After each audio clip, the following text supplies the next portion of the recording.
کاغذی گلاب، Gabriel Garcia مارکیز، انگریزی سے ترجمہ آصف فروخی۔ صبح سویری کی اداسی میں اپنا راستہ تلاش کرتے ہوئے مینا نے بغیر آستینوں والا وہ لباس پہن لیا جو ایک رات پہلے اس نے مسحری کے پاس ٹانگ رکھا تھا، اور بڑے صندوق کے اندر اس کی الگ ہو جانے والی آستینیں ڈھونڈنے لگی۔ پھر اس نے انہیں دیوار پر لگی کیلوں پر تلاش کیا، دروازوں کے پیچھے ڈھونڈا، اس احتیاط کے ساتھ کہ شور نہ مچے تاکہ اس کی اندھی نانی نہ جاگ اٹھے جو اس کمرے میں سو رہی تھی۔ مگر جب وہ اندھیرے میں دیکھنے کی عادی ہو گئی تو اس نے دیکھا کہ نانی تو پہلے ہی سے اٹھی ہوئی ہے اور باورچی خانے میں چلی آئی کہ ان سے آستینوں کے بارے میں دریافت کرے۔ غسل خانے میں ہے، نابینا عورت نے کہا، میں نے کل انہیں دھو ڈالا تھا۔ وہیں تھی وہ، ایک تار پر لکڑی کی 2 چٹکیوں سے ٹنگی ہوئی تھی، ابھی تک گیلی تھی۔ مینا واپس باورچی خانے میں گئی اور آستینوں کو آتش دان کے پتھروں پر پھیلا دیا۔ اس کے سامنے نابینا عورت بیٹھی کافی پھینٹ رہی تھی۔ اس کی مردہ پتلیاں برآمدے کی پتھریلی حد پر جمی ہوئی تھیں، جہاں گملوں کی ایک قطار میں جڑی بوٹیاں اگ رہی تھیں۔ آئندہ سے میری چیزیں مت لینا، مینا نے کہا، آج کل دھوپ کا کوئی بھروسہ نہیں۔ نابینا عورت نے اپنا چہرہ آواز کے رخ پر کر لیا۔ میں بھول گئی تھی کہ آج پہلا جمعہ ہے۔ لمبا سانس بھر کے یہ دیکھنے کے بعد کہ کافی تیار ہے یا نہیں، اس نے برتن ناک پر سے اتار دیا۔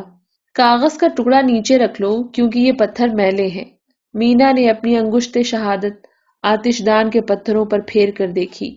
وہ میلے تھے مگر ان پر جمی ہوئی راکھ کی تہ سخت پڑ چکی تھی جو آستینوں کو اس وقت تک میلا نہ کرتی جب تک کہ انہیں پتھروں پر رگڑا نہ جاتا۔ اگر یہ میلی ہو گئیں تو تم ذمہ دار ہوگی، اس نے کہا۔ نابینا عورت نے اپنے لیے ایک کافی پیالے میں انڈیل لی۔ تم غصے میں ہو، اس نے برآمدے کی طرف کرسی گھسیٹتے ہوئے کہا۔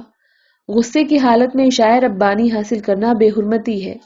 وہ صحن گلابوں کے سامنے کافی پینے بیٹھ گئی۔ جب گرجا کی رسم عبادت کے لیے تیسری گھنٹی بجی تو مینا نے آتش دان پر سے آستینیں اٹھائیں جو اب تک گیلی تھیں مگر اس نے پہن لی۔ فادر اینجل اسے برہنہ شانوں کے ساتھ عشاء ربانی وصول کرنے نہیں دیں گے۔ اس نے منہ نہیں دھویا۔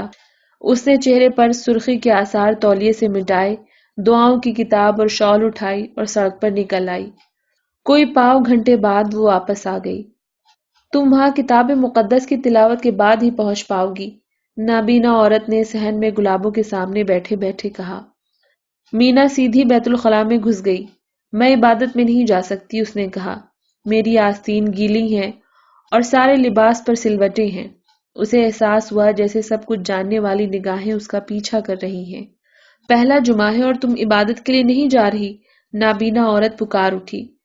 بیت الخلاء سے واپس آ کر مینا نے اپنے لیے پیالی میں کافی انڈیلی اور تازہ سفیدی کیے ہوئے دروازے کی چوکھٹ سے ٹیک لگا کر بیٹھ گئی نابینا عورت کے پاس، مگر وہ کافی نہ پی سکی۔ سارا قصور تمہارا ہے، وہ دبے دبے کینہ توز لہجے میں بولی، اس احساس کے ساتھ کہ وہ اپنے آنسوؤں میں ڈوبی جا رہی ہے۔ تم رو رہی ہو، نابینا عورت نے پکار کر کہا۔ اس نے پانی ڈالنے کا فوارہ اوریگانو کے گملے کے پاس رکھ دیا اور یہ دہراتے ہوئے کہ تم رو رہی ہو برآمدے میں چلی آئی۔ مینا نے اپنی پیالی زمین پر ٹکا دی اور تن کر بیٹھ گئی۔ میں غصے کے مارے رو رہی ہوں، اس نے کہا اور نانی کے پاس آتے ہوئے بولی، تمہیں گرجے میں جا کر اعتراف کرنا پڑے گا کہ تمہاری وجہ سے مجھے پہلے جمعے کا عشاء ربانی چھوڑنا پڑا۔ نابینا عورت ساکت بیٹھی رہی، اس انتظار میں کہ مینا خوابگاہ کا دروازہ بند کر دے۔ پھر وہ برآمدے کے سرے تک چلتی ہوئی گئی۔ وہ رک رک کر جھکی یہاں تک کہ اسے زمین پر رکھی ہوئی پیالی مل گئی جسے چھوا بھی نہ گیا تھا۔ پیالے کی کافی گملے میں انڈیلتے ہوئے وہ کہتی رہی، خدا جانتا ہے میرا ضمیر صاف ہے۔ مینا کی ماں خوابگاہ سے نکل آئی۔ تم کس سے باتیں کر رہی ہو؟ اس نے پوچھا۔ کسی سے بھی نہیں، نابینا عورت نے کہا۔ میں تمہیں پہلے ہی بتا چکی ہوں کہ میں پاگل ہوتی جا رہی ہوں۔ اپنے کمرے میں محفوظ ہو کر مینا نے اپنی چولی کے بند کھولے اور 3 چھوٹی چابیاں نکالیں جو وہ سیفٹی پن میں لگائے رکھتی تھی۔ ان میں سے ایک چابی سے اس نے سنگار میز کی نچلی دراز کھولی اور لکڑی کی چھوٹی سی صندوقچی نکالی۔ صندوقچی کو دوسری چابی سے کھولا اس کے اندر رنگدار کاغذ پر لکھے گئے خطوں کا ایک پرندہ تھا جس پر ربڑ بینڈ چڑھا ہوا تھا۔ اس نے انہیں اپنی چولی میں چھپا لیا، صندوقچی جگہ سے رکھی اور دراز میں تالا لگا دیا۔ پھر وہ بیت الخلا گئی اور خط پھینک دیے۔ میں تو سمجھ رہی تھی کہ تم گرجے گئی ہو۔ جب مینا باورچی خانے میں آئی تو اس کی ماں نے کہا۔ یہ جا نہیں سکی، نابینا عورت بیچ میں بول اٹھی۔ میں بھول گئی کہ آج پہلا جمعہ ہے اور میں نے کل دوپہر اس کی آستینیں دھو ڈالی، اب تک گیلی ہیں۔ مینا بڑبڑائی۔ آج کل مجھے بڑی محنت کرنی پڑتی ہے، نابینا عورت نے کہا۔ مجھے ایسٹر کے لیے 50 اوپر 100 درجن گلاب تیار کر کے دینے ہیں، مینا نے کہا۔ دھوپ جلدی تیز ہو گئی۔ 7 بجے سے پہلے مینا نے بڑے کمرے میں کاغذی گلابوں کی دکان سجا لی۔ ایک ٹوکری بھر کر پنکھڑیاں اور تار، ایک ڈبہ کریپ کے کاغذ، 2 قینچیاں، دھاگے کی ایک لچھی اور لئی کا برتن۔ ایک لمحے بعد ٹرینیداد بغل میں دفتی کا ڈبہ دبائے آ گئی اور اس سے پوچھنے لگی کہ وہ عبادت کے وقت کیوں نہیں آئی۔ میرے پاس آستینیں نہیں تھی، مینا نے کہا۔ کوئی بھی تمہیں ادھار دے دیتا، ٹرینیداد بولی۔ اس نے کرسی کھینچ لی اور پنکھڑیوں کی ٹوکریوں کے پاس بیٹھ گئی۔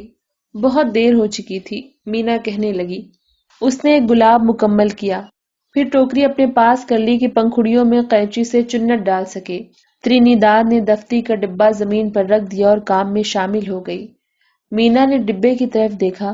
تم نے جوتے خرید لیے؟ اس نے پوچھا۔ یہ مرے ہوئے چوہے ہیں، ٹرینیداد نے کہا۔ چونکہ ٹرینیداد پنکھڑیوں میں چنٹ ڈالنے کی ماہر تھی، مینا تار کو بل دے کر پھولوں کی ڈنڈیاں بنانے اور ان پر سبز کپڑا چڑھانے کا کام پورا کرتی۔ دونوں خاموشی سے کام کرتی رہیں، اس بات پر توجہ دیے بغیر کہ دھوپ چھپے ہوئے مناظر اور خاندانی تصاویر سے سجے ہوئے کمرے کے اندر بڑھی آ رہی ہے۔ ڈنڈیاں ختم کر کے مینا نے اپنا چہرہ، جو کسی غیر مادی شے سے مکمل ہوتا ہوا لگ رہا تھا، ٹرینیداد کی طرف کر لیا۔ ٹرینیداد ٹانگیں جوڑے بیٹھی تھی اور پنکھڑی کا کنارہ انگلیوں کے درمیان ذرا ذرا سرکاتے ہوئے بہت صفائی کے ساتھ چنٹ ڈال رہی تھی۔ مینا اس کے مردانہ جوتے کی طرف دیکھنے لگی۔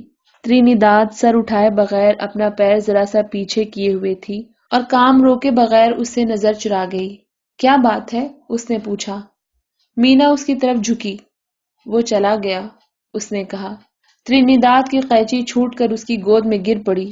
نہیں، وہ چلا گیا، مینا نے دہرایا۔ ٹرینیداد ٹکٹکی باندھے اسے دیکھتی رہی۔ اس کی آپس میں ملی ہوئی بھووں کو ایک سیدھی لکیر تقسیم کر رہی تھی۔ اور اب؟ اس نے پوچھا۔ مینا نے مضبوط لہجے میں جواب دیا، اب کچھ نہیں۔ ٹرینیداد نے اسے 10 بجے سے پہلے الوداع کہہ دیا۔ اس قربت کے بوجھ سے آزاد ہو کر مینا نے ایک لمحے کے لیے کام روکنے کے بعد مردہ چوہے بیت الخلا میں پھینک دیے۔ نابینا عورت گلاب کی جھاڑی کی چھٹائی کر رہی تھی۔ میں شرط لگاتی ہوں کہ تم کو یہ نہیں معلوم کہ میرے پاس اس ڈبے میں کیا ہے، مینا نے اس کے پاس سے گزرتے ہوئے کہا۔ وہ چوہوں کو ہلانے لگی۔ نابینا عورت متوجہ ہو گئی۔ پھر سے ہلاؤ، اس نے کہا۔ مینا نے وہی عمل دہرایا، مگر نابینا عورت کان کی لو انگشت شہادت سے دبا کر تیسری دفعہ سننے کے بعد بھی ڈبے میں موجود اشیاء کو نہیں پہچان سکی۔ چوہے ہیں جو گزشتہ رات گرجا کے چوہے دانوں میں پکڑے گئے ہیں، مینا نے کہا۔ جب وہ واپس آئی تو نابینا عورت کے پاس سے کچھ کہے بغیر گزر گئی، مگر وہ اس کے پیچھے چلی آئی۔ جب وہ بڑے کمرے میں داخل ہوئی تو مینا بند کھڑکی کے پاس اکیلے بیٹھی کاغذی گلاب مکمل کر رہی تھی۔ مینا، نابینا عورت نے کہا، اگر تم خوش رہنا چاہتی ہو تو اجنبیوں کے سامنے اعتراف مت کیا کرو۔ مینا نے کچھ کہے بغیر اس کی طرف دیکھا۔ نابینا عورت اس کے سامنے کرسی کھینچ کر بیٹھ گئی اور اس کے کام میں مدد دینے کی کوشش کرنے لگی، مگر مینا نے اسے روک دیا۔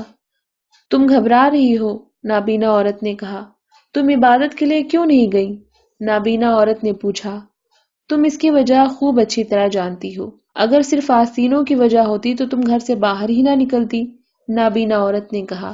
راستے میں کوئی تمہارا منتظر تھا جس نے تمہیں مایوس کیا؟ مینا نے اپنے ہاتھ نانی کی آنکھوں کے سامنے یوں ہلائے جیسے کسی نادیدہ شیشے کو صاف کر رہی ہو۔ تم چڑیل ہو، اس نے کہا۔ تم آج صبح 2 مرتبہ بیت الخلا گئی، نابینا عورت نے کہا۔ تم 1 دفعہ سے زیادہ کبھی نہیں جاتی۔ مینا کاغذی گلاب بناتی رہی۔ تم مجھے دکھانے کی ہمت کرو گی کہ تم نے سنگھار میز کی دراز میں کیا چھپا رکھا ہے؟ نابینا عورت نے پوچھا۔ بہت آہستگی سے مینا نے گلاب کھڑکی میں دھرا، چولی میں ہاتھ ڈال کر تینوں چھوٹی چابیاں نکالی اور نابینا عورت کے ہاتھ پر رکھ دی اور اپنے ہاتھ سے اس کی مٹھی بند کر دی۔ جاؤ خود اپنی آنکھوں سے جا کر دیکھ لو، اس نے کہا۔ نابینا عورت اپنی انگلیوں سے ٹٹول کر چابیوں کا معائنہ کرتی رہی۔ میری آنکھیں بیت الخلاء کی نالی کے اندر نہیں دیکھ سکتی۔ مینا نے سر اٹھایا اور اسے ایک نیا احساس ہوا۔ اسے یوں لگا جیسے نابینا عورت کو معلوم ہے کہ وہ اسے دیکھ رہی ہے۔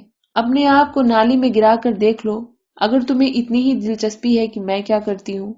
نابینا عورت نے اس گستاخی کو نظر انداز کر دیا۔ تم بستر میں لیٹے لیٹے صبح تک جا کر لکھتی رہتی ہو، اس نے کہا۔ تم خود بتی بجھا دیتی ہو، مینا نے کہا۔ اور تم فوراً ٹارچ جلا لیتی ہو، نابینا عورت نے کہا۔ میں تمہارے سانسوں کی آواز سے پہچان سکتی ہوں کہ تم اس وقت لکھ رہی ہو۔ مینا نے کوشش کی کہ پرسکون رہے۔ بہت اچھا، اس نے سر اٹھائے بغیر کہا۔ فرض کرو ایسا ہی ہے تو پھر کیا خاص بات ہے اس میں؟ کچھ نہیں، نابینا عورت نے جواب دیا، صرف یہ کہ اس وجہ سے تم نے پہلے جمعے کی شائع ربانی چھوڑ دی۔ دونوں ہاتھوں سے مینا نے دھاگے کی لچھی، قینچیوں اور ادھ بنے گلابوں اور ڈنڈیوں کو سمیٹ لیا۔ اس نے یہ سب چیزیں ٹوکری میں ڈال دیں اور اپنا رخ نابینا عورت کی طرف کر لیا۔ تم سننا چاہتی ہو کہ میں نے بیت الخلاء میں کیا کیا؟ اس نے پوچھا۔ دونوں بے چینی سے سانسیں روکے رہیں جب تک کہ مینا نے اپنے پوچھے ہوئے سوال کا جواب نہیں دے دیا۔ میں پاخانہ کرنے گئی تھی۔ نابینا عورت نے تینوں چھوٹی چابیاں ٹوکری میں پھینک دیں۔ اچھا بہانہ ہے، وہ باورچی خانے میں جاتے ہوئے بڑبڑائی۔ مجھے تمہاری بات کا اعتبار آ جاتا اگر تم نے اپنی زندگی میں پہلی بار ایسا لفظ منہ سے نہ نکالا ہوتا۔ مینا کی ماں برآمدے میں مخالف سمت سے آ رہی تھی۔ اس کے بازو کانٹے دار پھولوں کے گچھوں سے بھرے ہوئے تھے۔ کیا ہوا؟ اس نے پوچھا۔ میں پاگل ہوں، نابینا عورت بولی، مگر ظاہر بات ہے کہ تمہیں تو مجھے پاگل خانے بھجوانے کا خیال اس وقت تک نہیں آئے گا جب تک میں پتھر نہ مارنے لگوں۔